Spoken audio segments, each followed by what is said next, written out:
Jean, producer Lola Hunter, DP and editor Menashe Tanjani, production designer Akira McGarry. This is your crew.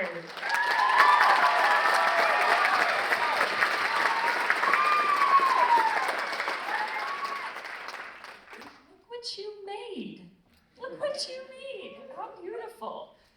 Whinnie is such a bold piece, emotionally honest, visually stunning.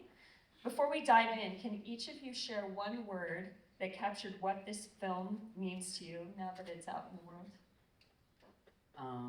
To me, this film means community, for sure. I would say connection. To me, this film is enlightening. To me, it's colorful. To me, this film is seeing. To me, this film is hopeful. Goes right into the next question. This film feels both documentary and dreamlike at the same time. Quick cuts, focus shifts, mirrored images, it's all striking. Jamie and Menashe, how did you decide on that visual rhythm?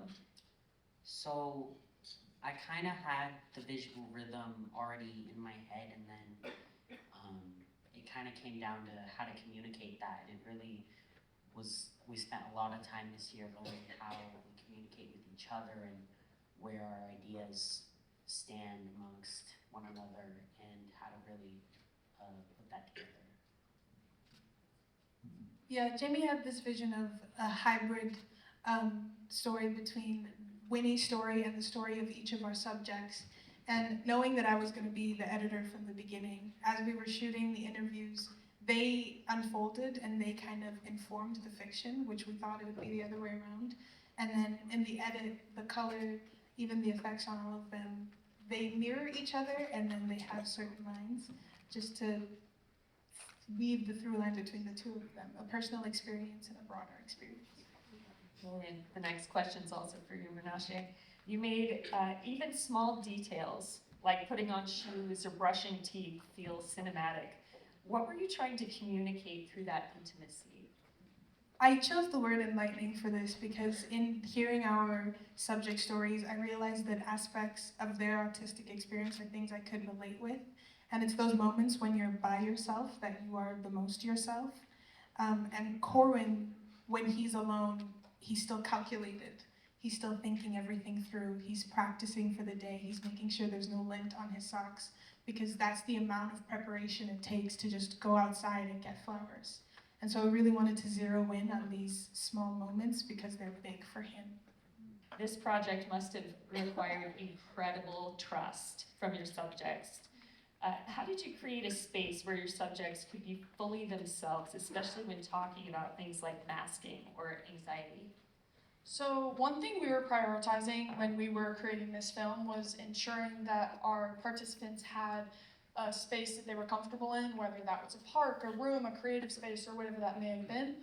And we made sure to leave as much crew out of the space as possible to give them the most comfortable and safe space possible to make sure they could share their full answers for such a difficult and challenging topic. So, yeah. Thank you, Lola. Kira, next one is for you.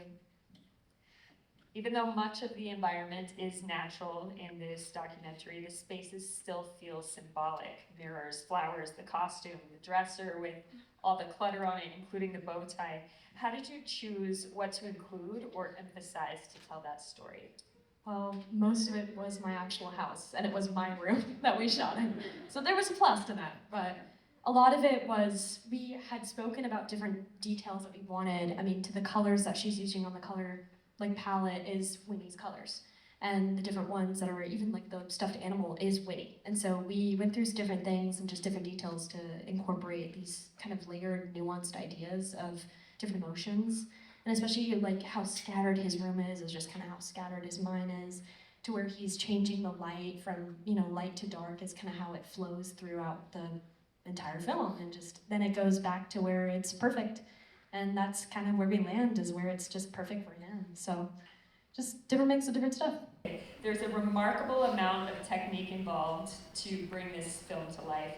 Can you talk about the skill building and the preparation that takes place to be ready for filming the final projects?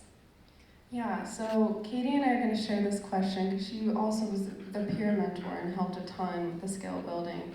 But I first want to talk about the really important part of this process is choosing the crews. And it really is a thoughtful process that John and I do together.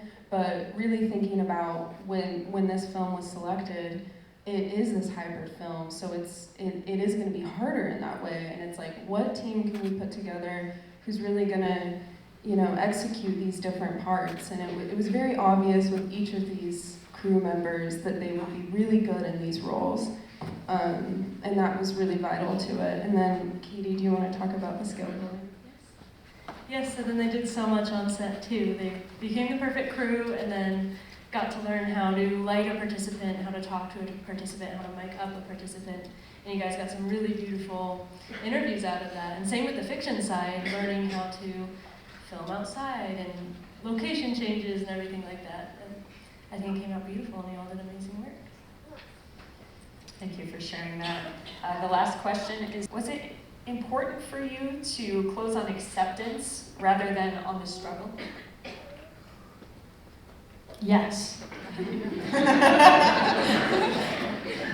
Alright, so that was something that I decided on right from the bat.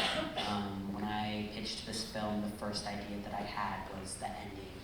I want to make it clear it's not necessarily a date, that scene, it's more of a chance meeting, witnessing another person out that is standing out from the rest of the crowd, who's being truly themselves, and it's just that chance meeting,